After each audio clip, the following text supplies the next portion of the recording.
바다피게 역사 유튜브 바다그림.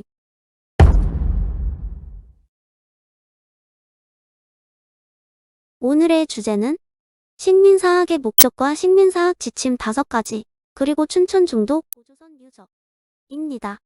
환단고기의 암호해독. 책의 1장. 대한민국 사학이 식민사학이냐 아니냐? 의 2부입니다. 그럼 시작합니다. 광복 후 77년이나 지난 현재도 대한민국이 식민사학에 의해서 버젓이 작동되고 있다는 것을 어떻게 하면 효과적으로 보여줄 수 있을까?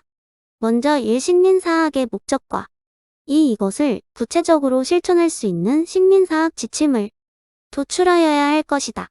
식민사학이 일제의 입장에서 역사학을 식민 지배에 이용하기 위해 만들어졌다는 것은 공인된 사실일 것이다. 어떻게 하면 역사학을 식민 지배에 이용할 수 있을까? 일단 한국은 일본과 비교해 유구한 역사를 자랑하고 있다. 또한 중국 요서 지역과 안주 및 한반도를 영토로 하고 있던 적도 있다. 그리고 문화민족으로서 뛰어난 문학예술의 전통을 가지고 있다. 한마디로 한국인들은 일본보다 역사문화적으로 앞선다는 민족적 자긍심이 팽배하다. 이러면 한국인들이 일제의 지배를 인정하지 않을 가능성이 크다. 따라서 한국인의 민족적 자긍심을 파괴하는데 역사학을 이용해야 하는 것이다. 그래서 일제 식민사학의 목적이 아래와 같이 도출되는 것이다. 목적 땡땡. 한국인의 민족적 자긍심을 파괴해 식민 지배를 연구해야 할 기반을 마련한다. 이렇게 목적을 도출한 다음에는 이 목적을 효과적으로 달성할 수 있는 구체적인 지침을 마련해야 한다. 그래서 일제 식민사학의 지침이 아래와 같이 도출되는 것이다. 지침 땡땡. A. 영토는 작게. B. 역사는 짧게. C. 조상은 후지게. D. 치욕은 크게. E. 영광은 작게. 이러한 구체적인 지침이 광복 후 77년이 지난 현재의 대한민국에도 작동하고 있는지와 그래서 한국인의 민족적 자긍심이 파괴되는 방향으로 영향을 미쳤는지를 실제 사례에 대입해보는 것이다. 즉, 이런 실제 사례가 등장한다면 광복 후 77년이나 지난 현재도 대한민국은 일제강점기와 똑같은 식민사학에 지배당하고 있는 것이다.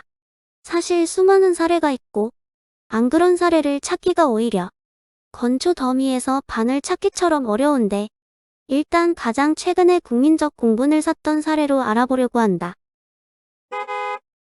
사진은 춘천 중도 고조선 유적의 전경입니다. 춘천 중도 고조선 유적 파괴 방치 사례. 외국 학자가 극찬했지만 필자가 보기에도 춘천 중도 고조선 유적은 영국 스톤헨지에 버금가는 세계적인 보물이다. 2011년 중도에 레고랜드를 조성한다는 계획이 수립되면서 시행된 2013년 1단계 발굴 조사에서 그리고 2015년 2단계 및 이후 마지막 단계 조사에서 총 3,300여 개의 유구가 발굴되었다. 고조선 시대의 도시가 발견된 것이다. 20만 제곱킬로미터로 식민사학 이론가들이 백제 전성기인 한성 백제의 하남미래성이라고 우기고 있는 풍납토성의 3배 크기이다. 이 유구 중엔 2012년 1차 조사 시 약 100개의 고인돌이 발견되었는데 특이한 것이 이 고인돌들이 일렬로 늘어섰다는 것이다. 그야말로 유래를 찾아보기 힘든 장관이고 대한민국 유적 발굴 사상 최대의, 그것도 고려조선 시대도 아니고 고조선 시대의 유적이 발굴된 것이다. 동시대의 세계 최대의 유적인 것이다. 참고로 춘천 중도 고인돌의 개수는 그 후 2차 3차 조사를 거치면서 약 150개로 늘어난 상태이다. 사진은 춘천 중도 레고랜드의 개장 모습과 건설 모습입니다. 그런데 이것을 깔아뭉개고 레고랜드를 만들려고 하는데 보존에 앞장서야 할 사학계가 아무것도 안 했다. 설마 했는데 진짜 춘천 레고랜드가 들어서 버렸다. 2022년 5월 개장하였다. 정말 충격이었다. 생각해보라. 영국이 스톤헨지를 밀어버리고 그 위에 디즈니랜드를 세운 것과 똑같은 것이다. 문명국으로서 수치고 다른 문명국들의 비웃음거리고 대한민국 국격을 나락으로 떨어뜨리다 못해 저 멀리 은하계 너머 안드로메다로 날려보내는 개탄스러운 일이 아닐 수 없다. 사진은 춘천중도 레고랜드 반대 캠페인입니다. 포크레인이 신석기 표지 유물인 빗살무늬 토기를 까부수고 있는 모습입니다. 흔히 머리빗에 빗살무늬 토기로 부르지만 일본 식민사학자들이 지어준 직물적인 명칭입니다. 한민족의 정신문화인 태양 숭배 사상이 반영된 빗실 무늬로 바뀌어야 합니다. 혹자는 고조선 유적지를 잃어버린 것이 아니고 다시 파묻고 그 위에 레고랜드를 지었다고 변호하기도 한다. 하지만 덮은 곳도 있지만 유적 자체를 밀어버린 곳이 수두룩하다. 그리고 덮는다고 해결되는 것이 아닌 게 영국 레고랜드 본사인 멀린사와 계약을 하면서 레고랜드 부지를 100년간 무상임대했다는 것이다.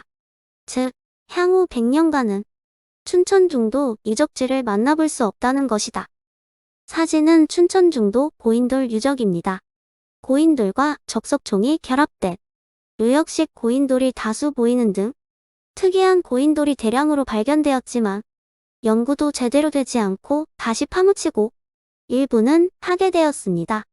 이런 묘역식 고인돌은 요동반도에서 관찰되므로 요동반도와 강원도까지 동일 문화권임을 암시해주는 중요한 유적입니다. 맨 아래 사진을 보면 고인돌이 일렬로 늘어선 모습이 확연합니다. 이런 개탄스러운 일이 발생한 이유는 유적의 위치 때문이다. 식민사학 이론에 의하면 고조선은 평안도항해도를 넘어설 수 없다. 그런데 머나먼 강원도 춘천에서 고조선의 표지 유물인 고인돌까지 갖춘 유적이 어마무시한 규모로 발견되었다. 그렇다면 기존의 학설은 폐기해야만 한다. 이른바 소고조선론을 폐기해야만 하는 것이다. 그런데 소고조선론은 식민사학 이론 중에서도 핵심 중의 핵심이다. 그런데 만일 춘천중도 고조선 유적이 제대로 발굴되어 유적공원이 된다면 수많은 일반 대중들이 방문을 할 것이고 그들이 초중고대학교에서 수업받은 고조선 강력에 대하여 의문을 가지게 될 것이다. 이런 일이 발생한다면 식민사학 이론가들의 존립에 커다란 위기를 맞는 것이다. 따라서 춘천중도 고조선 유적은 파괴되어야 하고 향후 100년간 다시 드러나면 안 되는 것이다. 이것은 정확히 아래의 식민사학 지침에 따른 것이다. 지침 땡땡 A. 영토는 작게, 즉 당군조선 영토를 평안도와 황해도 정도로 작게 만들어야 한국인의 민족적 자긍심이 파괴되는 방향으로 영향이 미친다. 춘천중도 유적 파괴의 책임을 최문순 강원도지사를 필두로 한 토건 세력의 탓으로 어물쩍 넘기고 있지만 사실 적극적인 항의를 하지 않은 대한민국 사학계가 파괴한 것이나 마찬가지 아닌가? 그래서 식민사학이라고 지탄받는 것이다. 사진은 춘천중도 고조선 표지 유물인 빅파 형동검과 청동 손도끼입니다. 빅파는 중국 악기로 일본 식민사학자들이 이름 붙인 직물적인 이름입니다. 한민족 조상들의 사상이 담긴 태양의 불꽃을 표현한 불꽃 형동검으로 이름이 바뀌어야 합니다. 아래 사진은 춘천중도 마제석검과 석촉입니다. 마제석검이 출토된다는 것은 고인돌의 연대가 석기시대라는 것을 강하게 암시합니다. 고인돌을 만드는데 엄청난 인원이 필요합니다. 이렇게 공들인 고인돌에 청동검이 있는데 마제석검을 부정할 리가 없습니다. 석기시대면 바로 황국과 배달국입니다. 한반도에서 황국이 시작되었다는 강력한 증거입니다. 그 아래의 사진은 춘천중도 옥기입니다.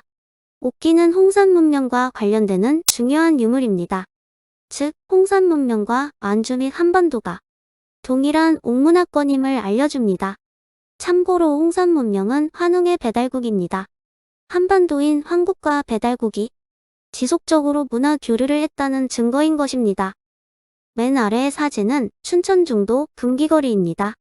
춘천중도에서는 삼국시대의 표지 유물인 금기거리도 출토되었습니다. 석기시대부터 삼국시대까지 지속적으로 사람이 거주했다는 증거입니다. 그리고 엄청난 유적 유물 등 문화재가 나왔음에도 최종 허가해준 문화재청장 등 공무원도 식민사학 지침에 따라 행동한 것이다. 아울러 적극적인 보도를 하지 않은 언론도 식민사학 지침에 따라 행동한 것이다. 이렇듯 대한민국 자체가 식민사학 지침에 따라 작동한다는 것을 꼭 기억해야 한다. 다음 시간에는 두 번째 사례로 풍납투성에 대하여 알아보는 시간을 가져보려고 한다. 이상으로 오늘의 영상을 마칩니다.